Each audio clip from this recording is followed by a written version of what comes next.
بسم اللہ الرحمن الرحیم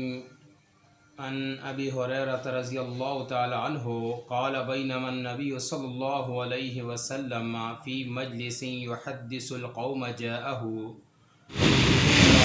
فقال متى الساعة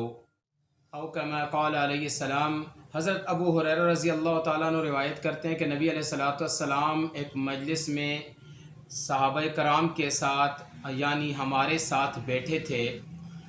ایک دیہاتی آیا اور نبی علیہ السلام سے سوال کیا، فقال متی الساعۃ، قیامت کب آئے گی؟ نبی علیہ السلام چونکہ واعظ فرما رہے تھے، بات کر رہے تھے،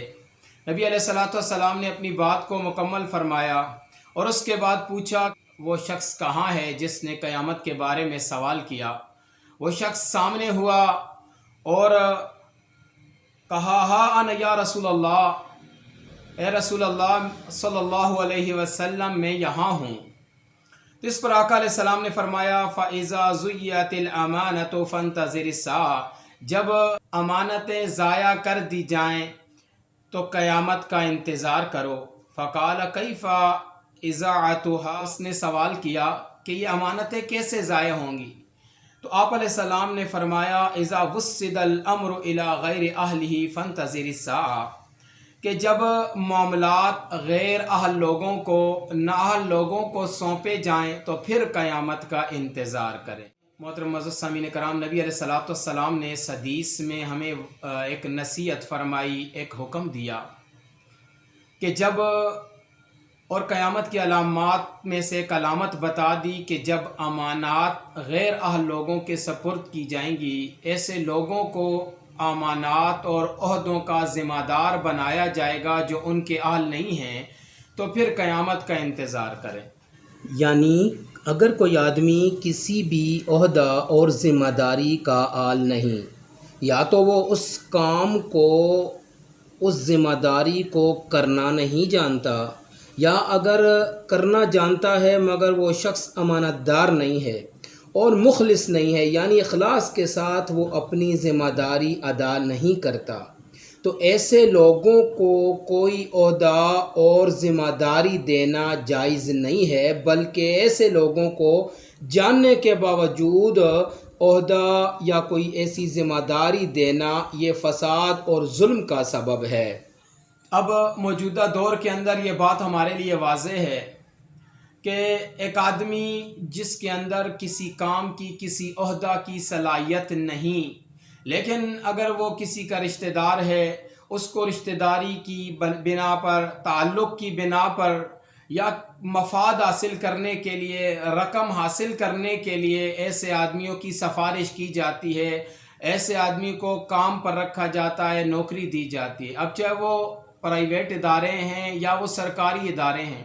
چاہے وہ عام ادارے ہیں یا حکومتی عہدے اور ذمہ داریاں ہیں، اس موجودہ دور کے اندر تمام کے تمام عہدوں اور ذمہ داریوں پر غیر اہل لوگوں کو مقرر کیا جاتا ہے، جس کی وجہ سے عوام کے حقوق ادا نہیں ہوتے، ماتحت لوگوں کے حقوق ادا نہیں ہوتے، ان پر ظلم ہوتا ہے،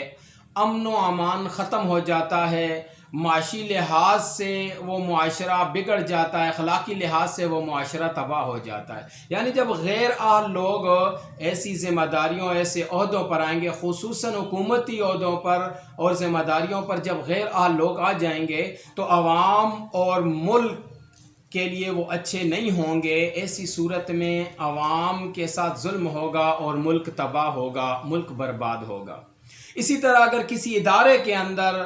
چاہے وہ سرکاری ہے یا غیر سرکاری ادارہ ہے، کسی عام ادارے کے اندر بھی جب امانتیں غیر اہل لوگوں کو سونپی جائیں تو وہ ادارہ بھی خرابی کی طرف جائے گا، بہتری کی طرف نہیں جا سکتا۔ تو موجودہ دور کے اندر تمام کے تمام اداروں کو آپ دیکھ لیجئے، وہ سرکاری ہیں یا غیر سرکاری ہیں، وہ عام ادارے ہیں یا خاص ادارے ہیں، حکومتی ذمہ داریاں ہیں، ایسے تمام اداروں میں غیر اہل لوگوں کو داخل کیا گیا، ان کو ذمہ دار بنایا گیا ہے، ان کو یہ ذمہ داریاں دی گئی ہیں، جس وجہ سے آج یہ حالات ہیں۔ ہم ہر لحاظ سے پریشانیوں کا شکار ہیں، ہم امن و امان کے اعتبار سے، معاشی اعتبار سے، ہر لحاظ سے پریشانیوں اور تنزلی کا شکار ہیں۔ اسی بات کو اللہ تعالیٰ نے بھی ہمیں حکماً بیان فرمایا تھا، حکم دیا تھا کہ ان تؤدوا الامانات الی اہلها، کہ اللہ تعالیٰ تمہیں حکم دیتا ہے کہ امانتیں ان کے اہل لوگوں کو سپرد کی جائیں، وہ لوگ کہ جو اس کو صحیح طریقے سے کرنا جانتے ہیں، وہ لوگ کہ جو کرنے کی صلاحیت کے ساتھ ساتھ اس کو انصاف سے بجا لائیں گے، وہ امانت دار ہیں، وہ سچے ہیں، ایسے لوگوں کے یہ امانتیں سپرد کی جائیں۔ اب ملک پاکستان کو دیکھ لیجئے، جس طرح تمام اداروں کے حالات خراب ہیں، آئے روز کام نیچے جا رہا ہے، کام بگڑتا جا رہا ہے، اصلاح کی بجائے فسادات کا شکار ہیں اور خرابی کا شکار ہیں، اور وہ حالت کسی سے ڈھکی چھپی نہیں ہے، اور اسی وجہ سے ہے، اس لیے کہ ملک مسلمانوں کا تھا، اسلام کے نام پر بنا تھا، اور مسلمانوں کے ملک میں جو مسلمانوں کا امیر ہوگا، مسلمانوں کا خلیفہ ہو، وہ مسلمان ہو اور اسلام کو جانتا بھی ہو اور اس کو مانتا بھی ہو، یعنی اس کے مطابق اس کا عمل بھی ہو، وہ صادق اور امین ہو، وہ کرپشن سے، جھوٹ سے، دھوکہ بازی سے اور ہر قسم کی برائی سے اجتناب کرنے والا ہو۔ ایسا آدمی جب حکومتی ذمہ داری کا بھی ساتھ آل ہوگا تو ایسا آدمی آل ہے کہ وہ مسلمانوں کا ذمہ دار بنایا جائے، مسلمانوں کا حکمران بنایا جائے، چاہے وہ کسی جماعت کا ذمہ دار ہے یا ملک کا ذمہ دار اور عہدہ دار ہے۔ تو جب ایسے لوگ امانت دار لوگوں کو اور سچے لوگوں کو اور دیندار لوگوں کو اس ملک کی ذمہ داری عطا کی جائے اور ساتھ وہ اس ذمہ داری کو نبھانا بھی جانتے ہوں، تو ملک خوشحالی کی طرف جائے گا، ملک بہتری کی طرف جائے گا۔ اگر ایسے لوگ اداروں کے اندر آئیں گے تو وہ ادارے بہتری کی طرف جائیں گے، اور اگر ایسے لوگ ملک کی ذمہ داری لیں گے تو وہ ملک بہتری کی طرف جائے گا۔ لیکن آج موجودہ حالت کو دیکھیں تو جب غیر اہل لوگوں کے امانتیں سپرد کر دی گئی ہیں تو ملک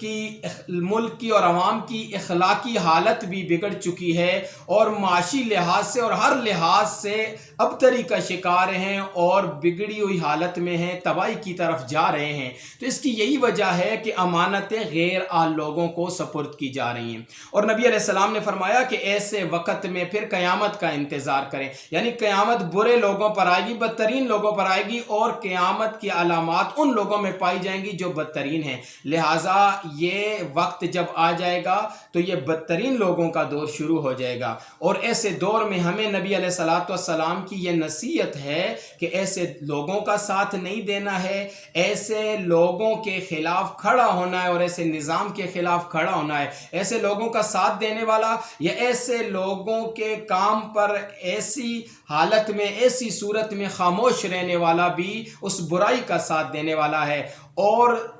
مامون اور محفوظ وہی آدمی ہے کہ جو ایسے کاموں سے اجتناب کرنے والا اور ایسے لوگوں کے خلاف کھڑا ہونے والا اور ان کا ساتھ نہ دینے والا ہے۔